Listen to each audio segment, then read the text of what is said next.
చరిత్ర శౌర్యానికి సంబంధించింది. ఈ చరిత్ర అధర్మం పైన ధర్మ విజయానికి సంబంధించింది. ఈ చరిత్ర వీర సుహేల్ దేవ్ చేతుల్లో హతమారిపోయిన సయ్యద్ సలార్ మసూద్ దారుణాలకు సంబంధించింది.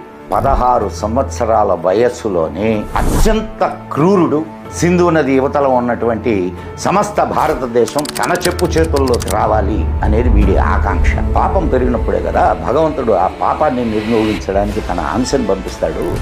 ఆ ఆలయాన్ని పూర్తిగా నేలమట్టం చేసి అక్కడ ఒక మసీదు నిర్మించాలి అనుకున్నాడు. ఈ ఆలోచనే అతని జీవితంలో అతి పెద్ద తప్పుగా పరిణమించింది. సుహేల్ దేవ్ కష్టాలు సుహేల్ దేవును రణరంగ సూర్యుడుగా తయారు చేశాయి. యుద్ధంలో అరివేర భయంకరంగా సుహేల్ దేవ్ బెహ్రాయిచ్ యుద్ధంలో ప్రవేశించాడు. తురక ఆక్రమణదారుల గుండెల్లో భారత్ పేరు చెప్తే అడలిపోయేంత భయాన్ని రేకెత్తించింది. ఈ యుద్ధాన్ని గురించి ఎక్కడ వ్రాయలేదు. అవునులే, పరాజయాన్ని ఎవరైనా గ్రంథంగా వ్రాసుకుంటారా? ఇది వాళ్ళ చరిత్ర.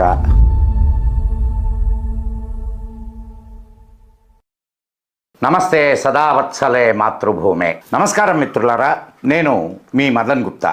ఈరోజు మనం చరిత్ర మరిచిన, చరిత్రలో మరుగుపరచబడిన ఒక యుద్ధాన్ని గురించి, ఒక మహావీరుడి గురించి మన చరిత్ర చెప్పని సత్యాల్లో ఇప్పుడు తెలుసుకుందాం.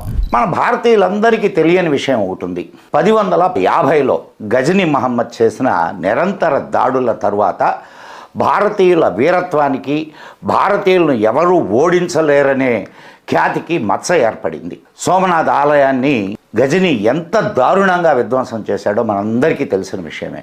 అంతేకాకుండా గజనీ ఆక్రమణల తరువాత గోరీ భారత్ను కబళించడానికి సులువైన మార్గం ఏర్పడింది అనే విషయం కూడా మన చరిత్రకారులు చాలా గొప్పగా మనకు వివరించారు. 1175 వరకు, అంటే గోరీ వచ్చే వరకు, అంటే దాదాపు 150 సంవత్సరాలు భారత్ పైన ఎవరు దండయాత్ర చేయడానికి సాహసించలేకపోవడానికి కారణం మాత్రం మన సెక్యులర్ ముసుగేసుకున్న తొరక మరియు కమ్యూనిస్టు చరిత్రకారులు చెప్పరు. ఈరోజు మనం జాతి కుల మత భేదాలు మరచి దేశం కోసం, ధర్మం కోసం గజనీ మహమ్మద్ అల్లుడు, అతి క్రూరుడు అయిన గాజీ సలార్ మసూద్ను యుద్ధంలో మట్టి కరిపించి సనాతన భారతీయ గౌరవాన్ని పునఃస్థాపన చేసిన యుద్ధం గురించి తెలుసుకుందాం. ఆ వీరుడు గురించి తెలుసుకుందాం. ఈ కథ 1111లో ప్రారంభమవుతుంది. అజ్మీర్ ముస్లింలు స్థానిక హిందూ రాజ్యాలను జయించమని, హిందూ రాజులను చంపమని గజనీ మహమ్మద్ను వేడుకున్నారు. అజ్మీర్లో ప్రభుత్వాన్ని తన పేరుతోనే స్థాపించాలనే షరతుతో గజనీ వారి ప్రార్థనను ఈ షరతు పెట్టి మన్నించాడు. అజ్మీర్ ముస్లింలు ఆనందంగా ఈ షరతును ఒప్పుకున్నారు. గజనీ తన సేనాపతుల్లో అతి బలవంతుడైన దావుద్ బిన్ అతావుల్లా అల్వీ సాలార్ అనే వాడిని నియమించాడు. వాడు త్వరలోనే అజ్మీర్ ప్రాంతాల్లో ఉన్న రాజులందరినీ ఓడించి అజ్మీర్ను గజనీకి అప్పగించాడు. అతడి విజయానికి సంతోషించిన గజనీ తన చెల్లెల్ని సలార్కు ఇచ్చి పెళ్లి చేశాడు. ఈ దంపతులకు 1114లో ఒక బిడ్డ పుట్టాడు. వాడి పేరే సయ్యద్ సలార్ మసూద్.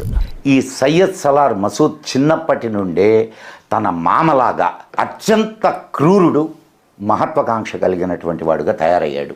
సింధు నది యువతలో ఉన్నటువంటి సమస్త భారతదేశం తన చెప్పు చేతుల్లోకి రావాలి అనేది వీడి ఆకాంక్ష. వీడి సలహాతోనే గజనీ తన మంత్రి అయిన ఖ్వాజా హసన్ అనేవాడిని సోమనాథ మందిరం విధ్వంసానికి వినియోగించాడని చెప్పుకుంటారు.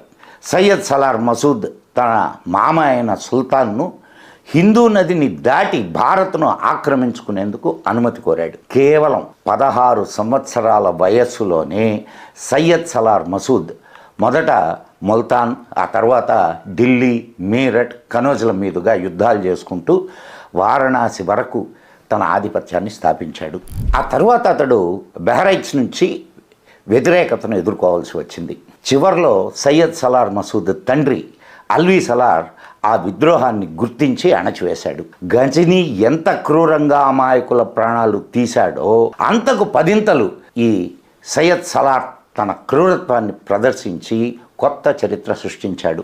భారతదేశం మొత్తాన్ని ఇస్లామీకరణ చేయడం సయ్యద్ సలార్ లక్ష్యం.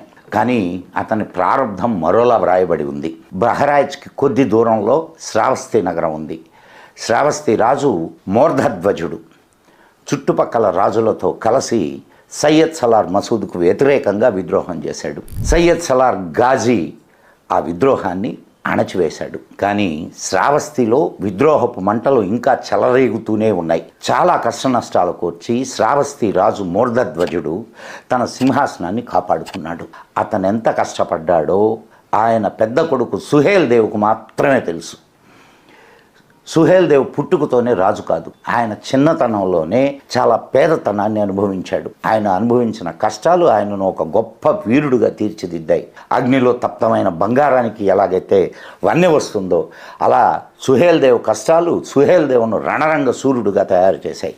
గజనీ సైన్యాన్ని ఓడించి సనాతన ధర్మాన్ని పునఃస్థాపించాలన్నదొక్కటే ఆయన లక్ష్యం. ఆ లక్ష్యం కోసం ఆయన జాతి కుల భేదాలను పక్కకు తోసి ఓ గొప్ప సైన్యాన్ని తయారు చేయడం అవసరం, అనివార్యం. త్వరలోనే ఆయనకు ఆ సువర్ణ అవకాశం లభించింది.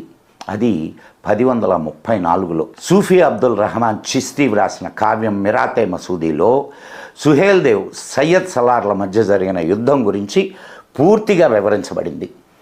ఆ తర్వాత ఆంగ్లేయ అధికారి డబ్ల్యూసి బెన్నెట్ తను రాసిన గజిటీర్ ఆఫ్ ద ప్రావిన్స్ ఆఫ్ ఔద్లో కూడా ఈ విషయాన్ని రాశాడు.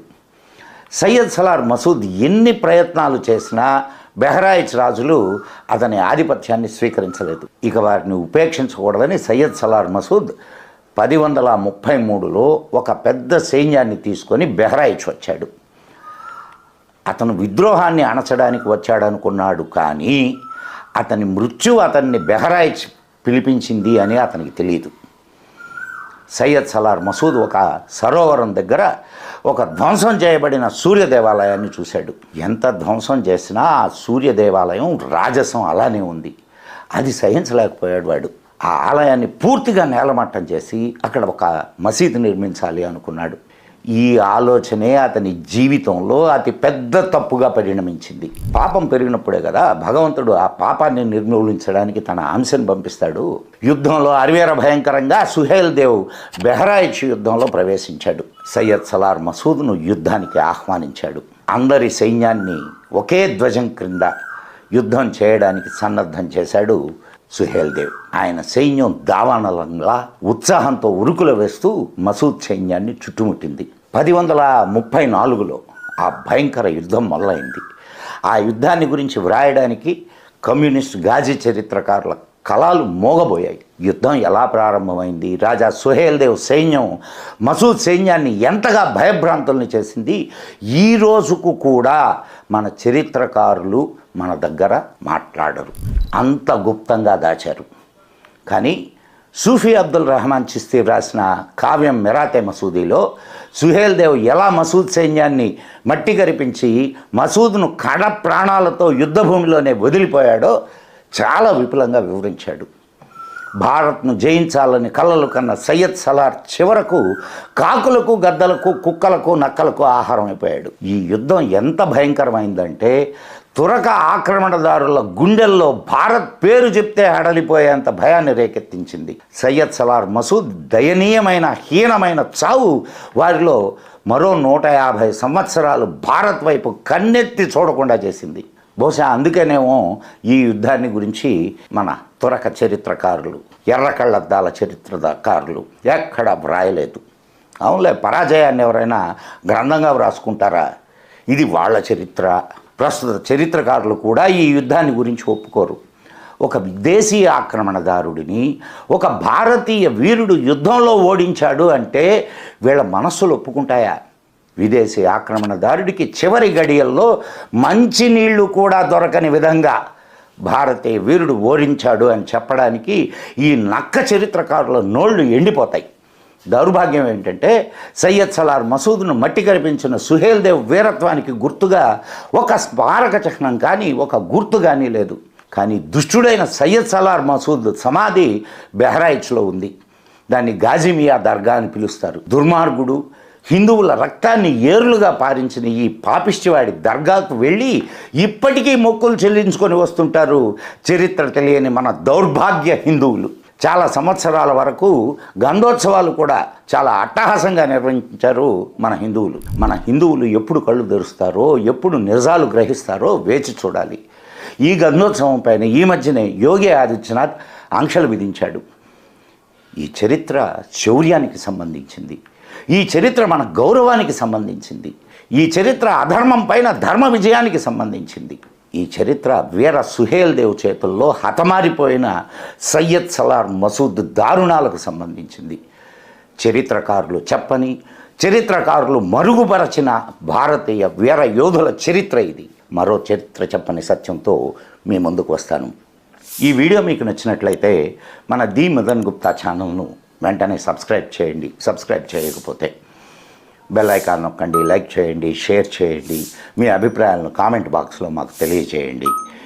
బెల్ ఐకాన్ నొక్కితే మీకు మా వీడియోలు విడుదలైనప్పుడల్లా సందేశం వస్తుంది. మీరు ఏదైనా ఆర్థిక సహాయం అందించదలుచుకుంటే కింద ఇచ్చిన QR కోడ్ను స్కాన్ చేసి లేదా ఇక్కడ ఇచ్చిన అకౌంట్కు మీ సహాయ ధనరాశిని పంపించవచ్చు. మరో మంచి వీడియోతో మీ ముందుంటాను. అప్పటి వరకు సెలవు మరి. జై హింద్, జై మా భారతి. నమస్కారం మిత్రులారా, మీ మదన్ గుప్తా.